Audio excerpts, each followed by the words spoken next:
Hi, I'm Zoya. Hi, I'm Cate. Hi, I'm Mr. Ferretti. And welcome back to West Side Stories.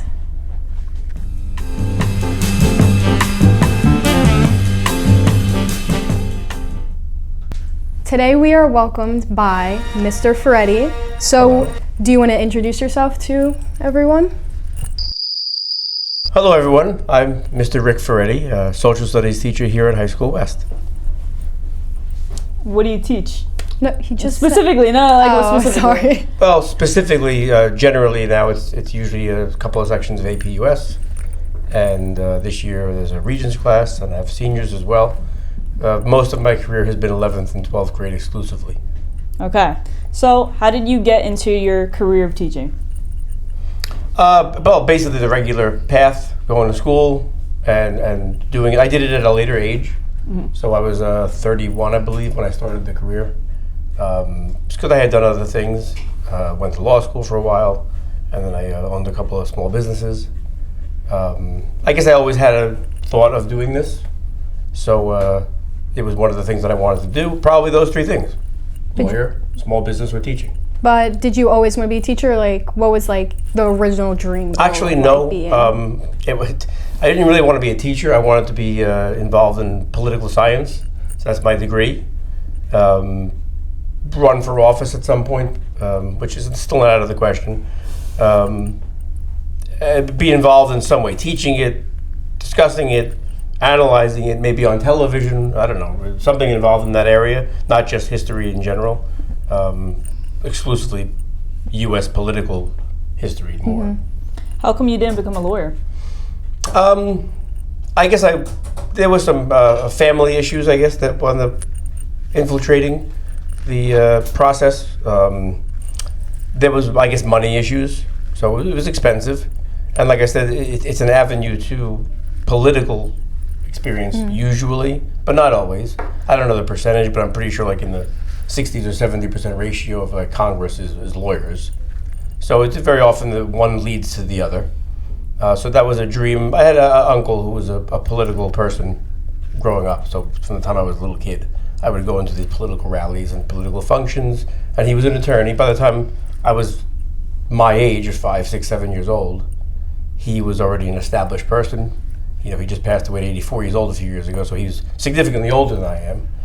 And I guess by the time I was that age, the political stuff, he was already a well-known person.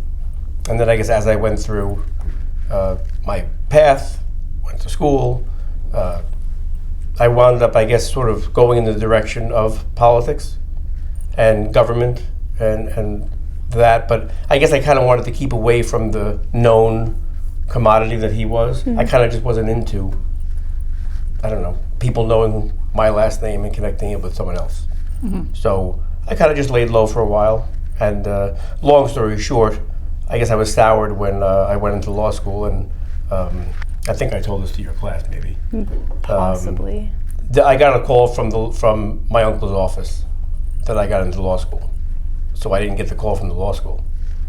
And because of reasons I guess I won't go into here, I kind of had delayed my entry into law school, so it made my family, I think that I was kind of too dumb to get into law school.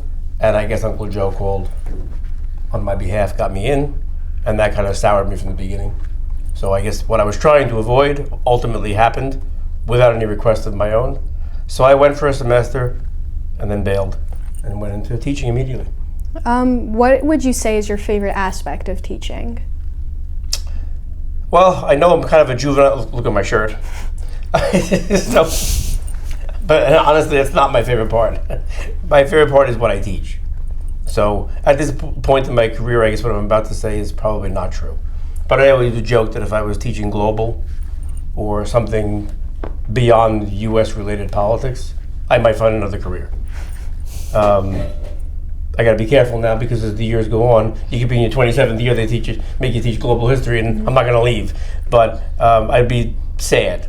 So I guess the best part about it is what I feel I'm doing by, I guess, helping people understand U.S. history and politics. But then there's the secondary part too. So I always had in all the things that I wanted to do, whether it be law teaching or business, I always would say, I want to have a box that I control, somewhat. A school, a classroom, a business, a courtroom. It doesn't mean I'm the ultimate supreme leader, but for that time period, I'm dictating and controlling the narrative of what's going on. Now, what would you say is like your favorite part of like U.S. history? Like, is it like a specific president or a specific moment in U.S. history, or like what event just like it comes up in the curriculum and you're excited to teach it? I don't think I have one. I don't think I have a favorite part, other than the Constitution itself, which you probably hear that word in my class more than most people put together in a building. I would say pretty much that is a thread that goes throughout. And I wouldn't call it even a favorite part. I guess to me it was just an eye-opening part. And I attribute it to, honestly, not that being that good in school. So because I wasn't that good in school and I suffered low grades, I shouldn't say suffered, chose them. I didn't really learn as much as I could have. So as a result, I began to learn when it was my own dime. I was paying for it myself in college. And sometimes that what I was reading in the actual U.S. Constitution was different than the person in front of the room was telling me. And I became the annoying kid in class, asking questions. And it started to, I realized that I guess there's a lot of spin in, not necessarily a dishonesty in the person up in front of the room, which could be, and often is, but I didn't know that for sure and still don't. It just is what's accepted isn't necessarily accurate, given the parameters of the founding documents and things. That, I guess, raised an awakening in me, and I guess that's what made me kind of, it really helped spin me off law school. It wasn't just the family stuff. And when I was in law school, there were people who never cared about any of the things I just mentioned to you. Like, they were training to be lawyers. They weren't necessarily training to follow the letter of the law. That in and of itself began to turn me off. And that's why I guess the favorite part of teaching is trying to keep a consistent, monotone to a degree, I guess, balanced approach to what I teach. And the thread to me is the Constitution and law. So you have a teaching job. Why do you choose to work at Olive Garden? Okay, well, I worked at the Olive Garden for like 13 or 14 years beforehand. Pretty much only had 3 main jobs in my life. This one, I guess I had a business for a couple of years. But honestly, I worked at the Olive Garden and Domino's Pizza for way longer than I had my businesses. So in the end, I guess, my parents moved away when I was a kid, a little older than you. So I worked at Domino's Pizza from like 18 years old to maybe 25. And when I was like 22, I started working at the Olive Garden when I was 23.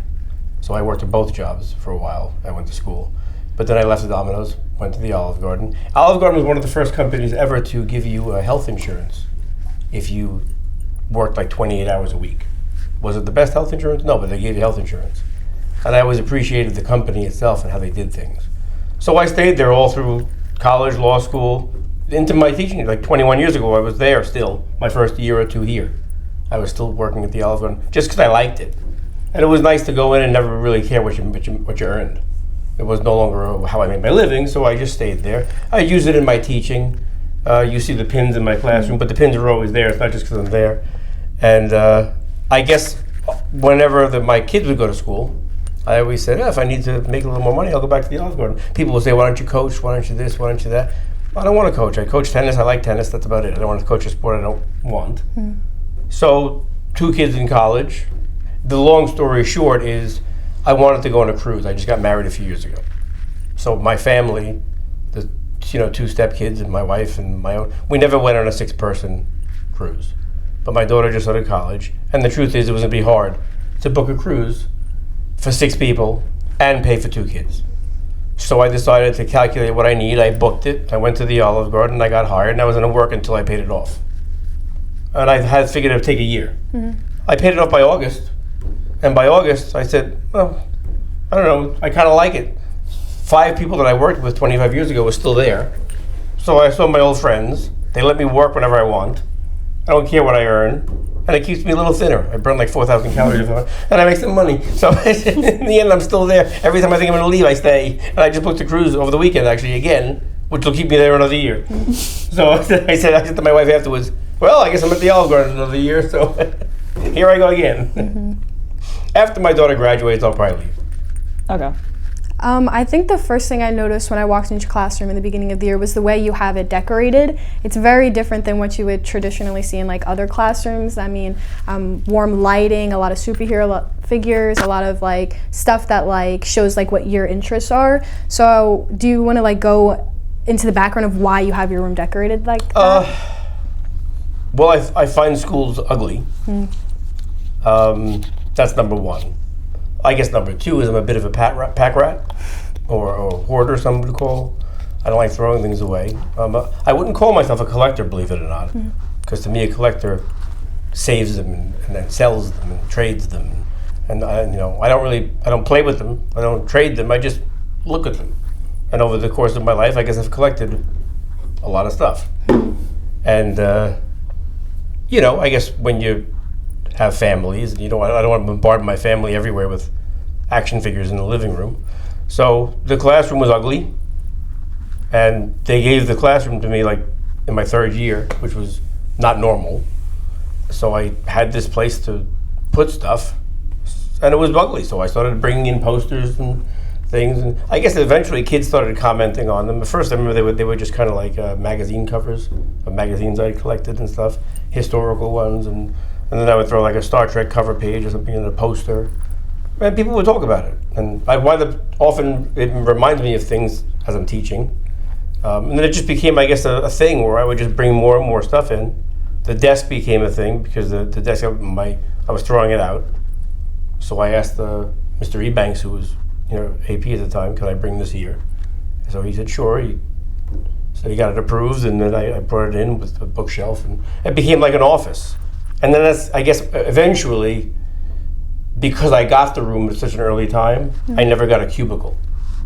So I have no place to go and work during the free periods. Sometimes you'll see me sitting in the hallway by the glass windows because I don't have a place to work. If my classroom is being used, I find the place, I call it fake hall duty. So if you ever take a quiz or something, I'll go, find me on fake hall duty. So you'll see me on the hall duty fifth period. You'll also see me on fake hall duty somewhere else. But this year the room's empty in 2 periods. But I guess it became someplace that it's just comforting. So it's basically a second place. I never really bring work home unless I have to, because there's an office there. And pretty much whatever you see in the classroom, I got another version of it at home. So I could, go back and forth and feel the same. That's pretty much why I do it. What's your favorite piece in your room? In the classroom? Yeah. Well, in truth, I have to say that most of the stuff in the classroom is disposable, in that I bring it in knowing that I'm bringing it in to a high school classroom, and you never know. That said, though, I often bring it up in class at some point. Maybe I did in yours already. You guys are amazing. It's 21 years. No one touches a thing. No one harms a thing. I have to aggravate someone occasionally. And no one flicks a little Pez dispenser over or steals a doll. I'm sorry, action figure. Yeah. So no one ever does. So I don't need to bring disposable things in. And I began to bring things that mattered more. So if I had to choose one, it's probably still like, I don't know, a picture of my dad or something. That's probably still the thing that matters more. Now, in the beginning of the school year, you had used your e-board, which is sadly no longer with us. But a big thing that people... it's still there. Still there, but no, can't access. It's on life support. Yeah. Hopefully it comes back. Right.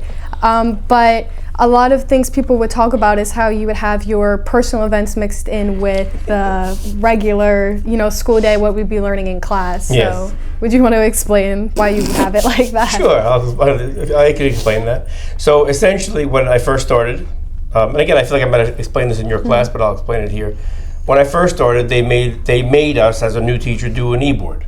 At that time, the e-board was something that was like a controversial thing. It was, like your parents or me with a cell phone. We need your help.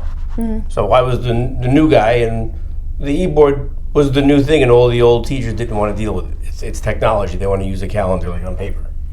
I happened to already be using sort of like a Google Classroom, sort of like, I forgot it was a BlackBerry app or BlackBerry.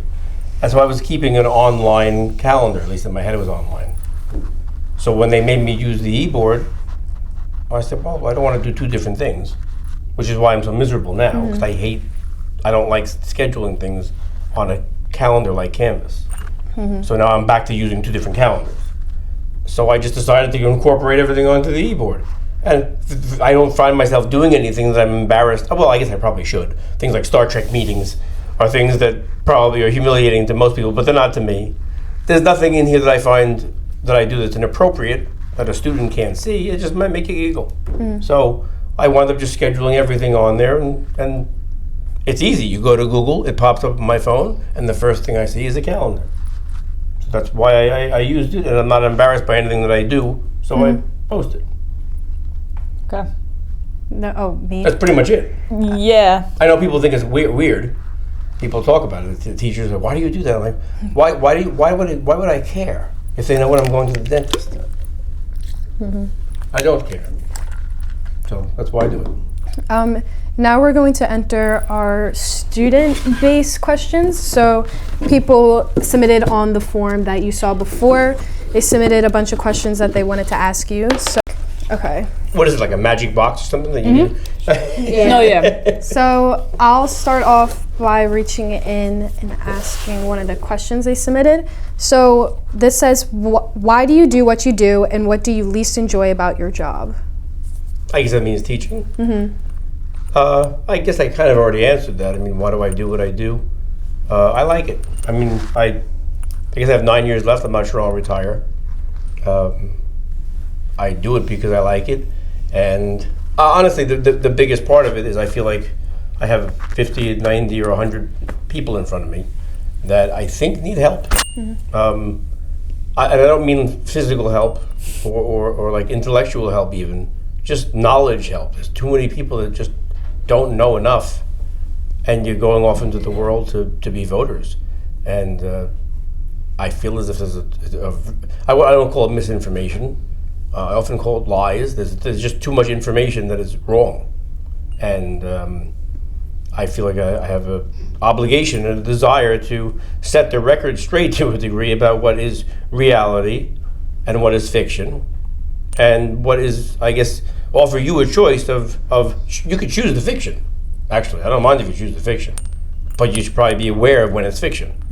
So that's probably the best way I could sum it up. That's why I do what I do, and keep doing it and keep wanting to do it, because I feel as if I don't feel as if I'm in class telling you what you should think. I feel I'm trying to tell you what you are hearing, which isn't exactly given to you in the same way. This is the reality of it, and you should know that. And then if you still want to do it, just do that and say that out loud, as opposed to arguing that what you're hearing is actually the truth. And it's not everything, it's just some things.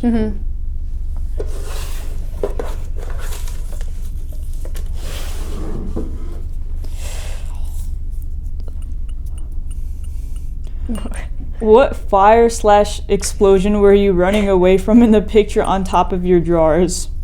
If you go into the classroom, middle back wall, there's a picture of, I think, Star Wars, the concert. So Mr. Romano and myself and my son went to the Nassau Coliseum. Maybe Jack was like 5, so it must have been 17 years ago. And basically, it was just an orchestra. They played the Star Wars music, and the guy that plays C-3PO, this giant shiny robot, he was doing the narration. It was like a 2-hour concert, basically, of just music. But it was the story of Star Wars through the music. And then on the way out, they had these little kiosks where you could just kind of take photos, whatever. So there's I guess a little green screen or something where you're running away from the robots that are blowing up the ship in one of the movies, and there I am running. It's a good picture. I haven't seen that one. I'll have to. You gotta look around. It's like finding Waldo. You gotta find things. Okay, let's see.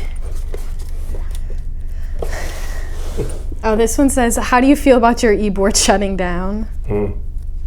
Sad. It's sad. I was actually just talking about it with a tech person, because it's not dead yet, and I'm trying to find not a replacement for it, but I am trying to find. But the main thing, and actually, there's a mythology out there about me about Canvas. Kind of aggravates me. In fact, I was told that that I was used as an example of someone resistant to Canvas in a meeting of, I guess, higher ups. And I use Canvas. I've always used Canvas. The calendar of eBoard is what I like. I like having your class on one, your class on another, having three. It's annoying, I gotta do 3 different calendars, but I gotta do the same on Canvas. But the difference is I can just pick on the screen and look. I don't have to click on anything beyond that one screen. It's a calendar. And you can't really do that in these other ones. If you want to make it a calendar in the form of a box, where each day is a box, you can't see what's written in the box because every class is in there that you have to click on. I don't want that. I want 3 separate calendars that I could just scroll through. And it doesn't seem easy to find. So they told me actually that maybe there's a way to get something like that into Canvas. And they're going to let me know. Okay.